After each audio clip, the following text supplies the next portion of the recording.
group and I will be presenting the effects of burnout. Before we begin, we will quickly introduce ourselves. Hey guys, my name is Tiffany No and I am in 12th grade. Hello everybody, my name is Diego Abreu and I'm in 11th grade. Hi everybody, my name is Shakina Pham and I'm in 12th grade. Hi, my name is Johnny Moy and I'm in 12th grade. Hi, my name is Vanessa Marina Perez and I'm in 12th grade and we are members of HOSA, 12th Occupational Students of America. What is burnout? Burnout is a state of being physically, mentally, or emotionally exhausted. It is different from stress. Stress can go away after a good night's rest or a nap, but burnout can last up to months or maybe even weeks. You first start noticing the symptoms of burnout when you start feeling unmotivated for what you used to do, like a sport or a hobby. Burnout often affects people in the healthcare field, like doctors, nurses, and firefighters, working long, unimaginable hours with constant pressure of helping others instead of putting themselves first. By show of hands, how many of you know somebody that works in the healthcare field, like a family member or a friend? Thank you. If you often notice them coming home stressed, tired, or feeling emotionally strained, you might be going through symptoms of burnout. In different cultures around the world, burnout is more prioritized than rest. Rest is seen as less important than productivity. Burnout was first studied in the 1970s by psychologist Herbert Freudenberger and ran a case study named Staff Burnout. In this case study, he focused on volunteers and workers working in free clinics and hotlines. At first, he noticed workers were motivated and ready to work, but towards the end of the shift, they were feeling unmotivated and emotionally and physically strained. By the end of this study, he identified symptoms of burnout. First are the physical signs of headaches, exhaustion, sleepiness, and gastrointestinal issues. Some causes of this include unimaginable workload and a lack of recognition. Imagine working for a company for years and working long hours for you to get little to no recognition for your work. Lastly, we're going to talk about behavioral and emotional signs. Feeling anger, irritability, frustration, and an I don't care attitude.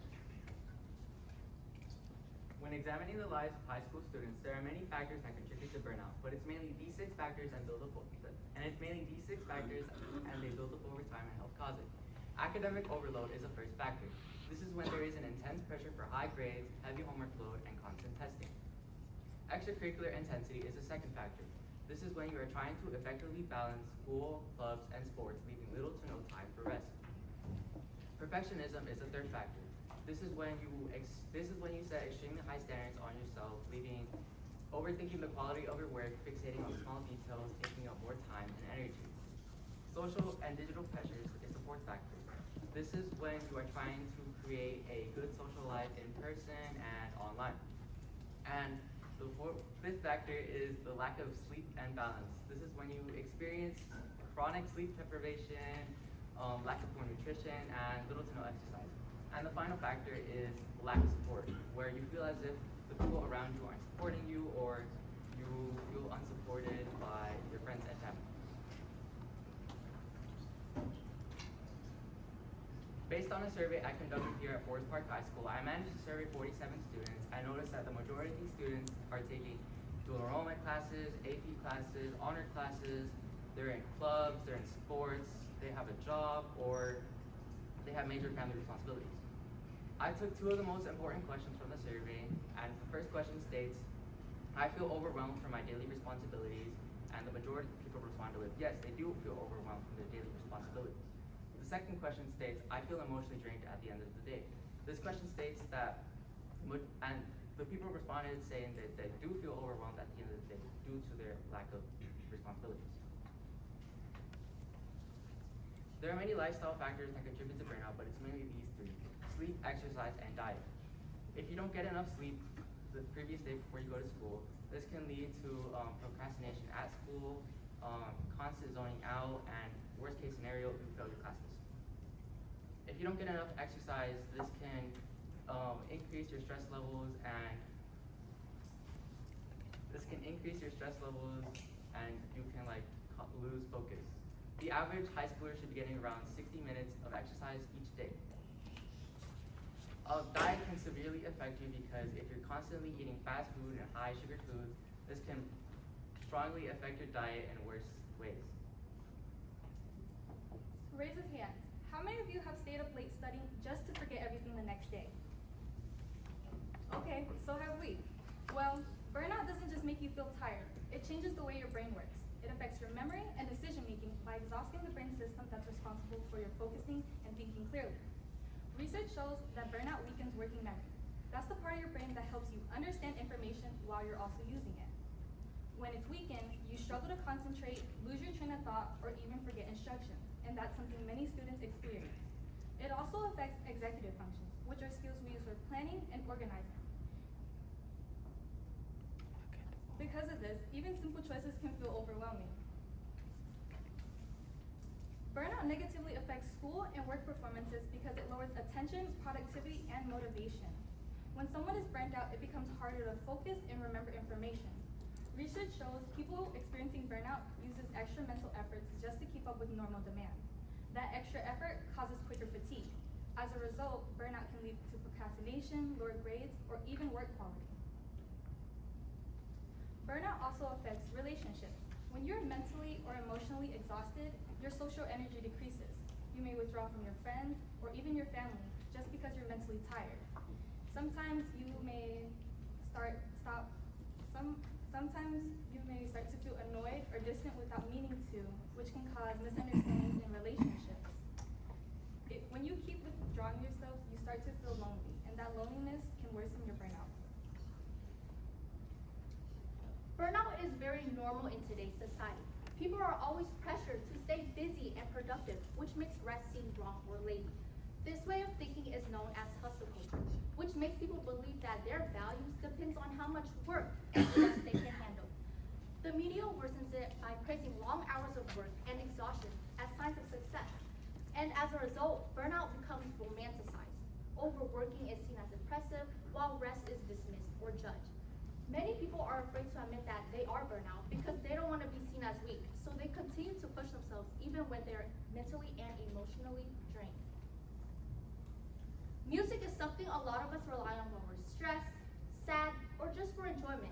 Raise your hands if you know SZA or have heard of her either through social media, friends, or her music. Okay, you guys can put your hands down now. Well, most of you guys are probably familiar with her songs, and if not, she's a popular R&B artist. Despite being successful and talented, SZA has gone through a lot behind the scenes. So let's take a look at the impact of burnout on SZA. I found this news article from Complex, which highlights SZA opening up about her mental health struggles. And upon reading this article, this paragraph resonates the most with burnout. SZA quote-unquote says, "It's exhausting, working in a psychosis-inducing industry." She explains that her mental and physical exhaustion doesn't come from making the music. In fact, music is one of the things that helps her cope, and it serves as a form of therapy to her. Instead, what contributes to her exhaustion is the constant expectations, public criticism, and the way people treat her as if she's not human. This ongoing pressure leaves her mentally and physically exhausted. Along with the pressure of fame, burnout has made it hard for her to feel confident in her abilities. SZA starts questioning herself. She asks, "Why am I doing this? Why would I set myself up to be body like this on a regular basis?" And in that moment, it shows that burnout doesn't just revolve around tiredness or exhaustion, but it can also make you doubt yourself. It can make you doubt your purpose, your passion, and your self-worth. And because of burnout, public criticism hits SZA even harder. Even small mistakes or delays feel magnified, adding onto her emotional strain and leaving her worn out. Burnout can affect both the body and the mind. Many people feel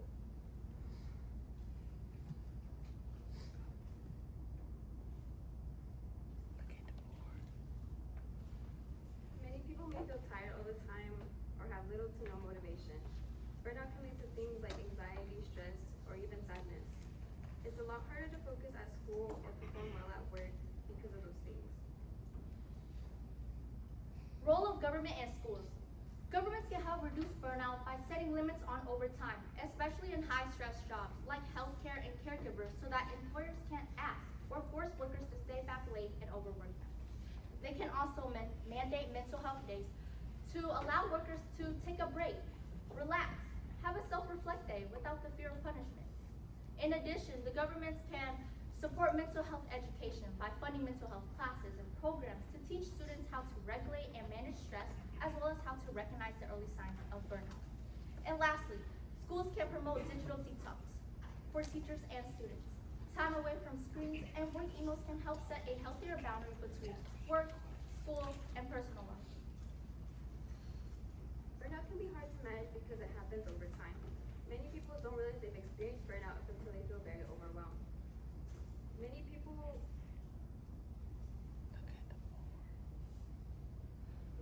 feel the need to keep working even when they need rest.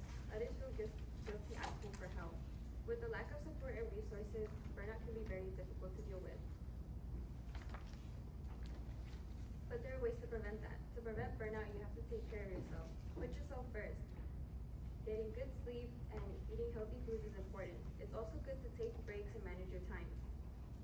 Another thing you can do to prevent burnout is relaxing activities. Me personally, I like baking because those are the type of things that make you feel a little less stressed. Asking for help, whether it's from friends, family, or even teachers, can make a huge difference. So if you need help, ask for it. And that concludes our presentation. I hope you guys have all learned something new. You guys can now exit through those doors to your left where HOSA members will hand you a little small gift to show you guys an appreciation for coming out and listening to us. Thank you again. Have a nice day.